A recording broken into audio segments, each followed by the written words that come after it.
Hey guys, today we are talking about a movie called Come Play. It is a 2020 horror film directed by Jacob Chase. The film starts with a young autistic child named Oliver watching his favorite show, SpongeBob SquarePants. Through his phone, a mysterious entity is watching.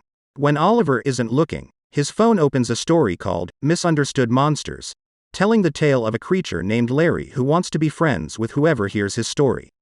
Oliver senses a disturbing presence in the room when he tries to close his door. He hides under the covers and moans in panic until he sees that it is just his mother Sarah trying to comfort him. Oliver lives with Sarah and Father Marty. He communicates using an app on his phone since he is non-verbal. At school, Oliver has an aide, and another boy, Byron, makes a comment about him getting special treatment for being allowed to use his phone. After school, another boy named Mateo asks Oliver if he wants to hang out by the field. Turns out this was just a prank orchestrated by Byron, Mateo, and a third boy, Zach.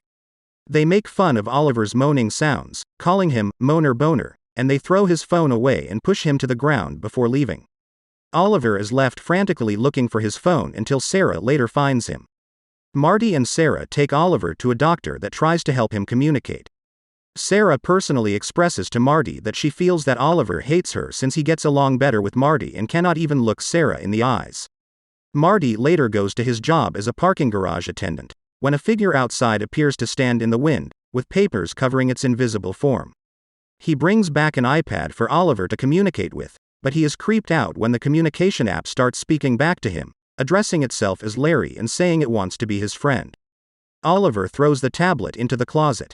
Sarah tries to help Oliver make new friends by having Byron's mom Jen bring him, Mateo, and Zach over for a sleepover. Although the three boys aren't eager, they go along. When they try to sleep, they are bothered by Oliver moaning.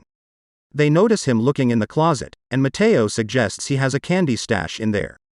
Byron goes to open it, and Oliver grabs the iPad. Byron takes it from him and finds the Misunderstood Monsters story pop up. He starts reading the story of Larry, and the lights around the house start to flicker before all the bulbs start popping.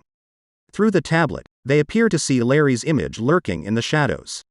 When Byron goes to prove that there is nothing there, Larry pushes the table against Byron, pinning him to the wall. Marty and Sarah find the boys screaming in terror. When their parents go get them, Zach says it was Oliver who hurt Byron and he calls him a freak. The next day at school, Byron is absent. Meanwhile, Sarah is trying to replace the bulbs in the house, when her phone and tablet open up Larry's story. Soon, the bulbs appear to have been changed by themselves when Sarah isn't looking. She starts to get freaked out. She explains to Marty what she saw, and although he is skeptical at first, Marty soon sees that Larry is real after having an encounter with his presence. They see that his main goal is to find a friend, so they try to get Oliver and Byron to be friends again, which is hard because Sarah and Jen already had a big fight over their sons before the sleepover even happened.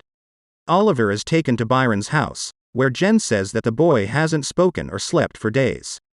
Byron finally speaks and tells the adults that Oliver didn't hurt him, but that it was Larry. He explains how he felt Larry grabbing onto him and how terrified he was. Oliver continues to be bothered by Larry, with the monster even trying to give him a kitchen sponge as a gift. Byron later approaches Oliver at school and sincerely asks why they stopped being friends.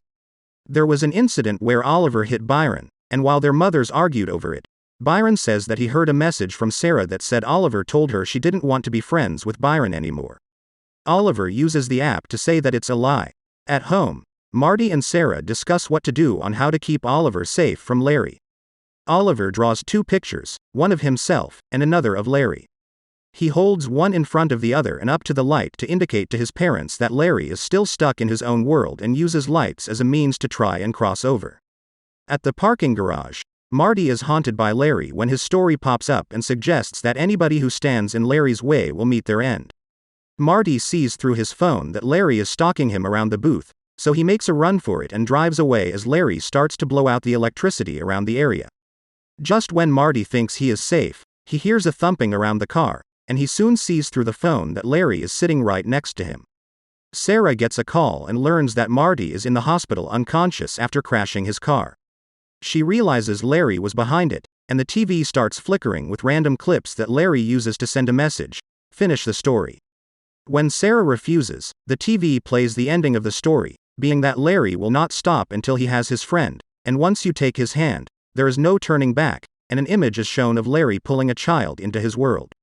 Sarah throws out every electronic device, but all of them together allow Larry to emerge and stalk her and Oliver around the house. When Oliver freaks out, Sarah blurts out that she wants him to be normal, but she quickly apologizes. They hide under Oliver's bed, where he writes a message to Sarah saying that she lied about him not wanting to be friends with Byron after the incident because she was doing it to protect herself. Oliver then gets an idea and starts to shout, "Field," repeatedly, causing Larry to find them, but Sarah gets Oliver and they flee the house. Oliver and Sarah run into the field, where she realizes that Oliver picked that spot because there's no electricity there, so Larry can't reach them. Unfortunately, Oliver's phone happens to turn up at the worst possible moment, and Larry emerges from it to chase Oliver and Sarah. He corners Oliver in the woods and holds his hand out to take Oliver away, but Sarah steps in and tells Larry she will be his friend so that Oliver will not have to go. Sarah tells Oliver she loves him, and he finally looks her in the eyes. Sarah is overjoyed for a brief moment until Larry pulls her with him into his world. Marty starts to recover, and he continues taking Oliver to his doctor, where he is making improvements in writing and speech. Sarah is officially believed to have gone missing, since Marty cannot tell the truth. Oliver goes back to school where he is now friends with Byron again, and they get Mateo to join them in making a vow to be friends forever so Larry will never return. Later that night, Oliver sees lights flickering in his room, and he goes downstairs. Marty hears Oliver laughing and then finds him spinning around like he is holding someone's hands. Then he is lifted into the air in a circle. Marty frantically gets his phone out, thinking it's Larry, but when he looks through the lens, he sees that it is Sarah, finally playing with Oliver. This moves Marty to tears, and Sarah can be heard telling Oliver that she will protect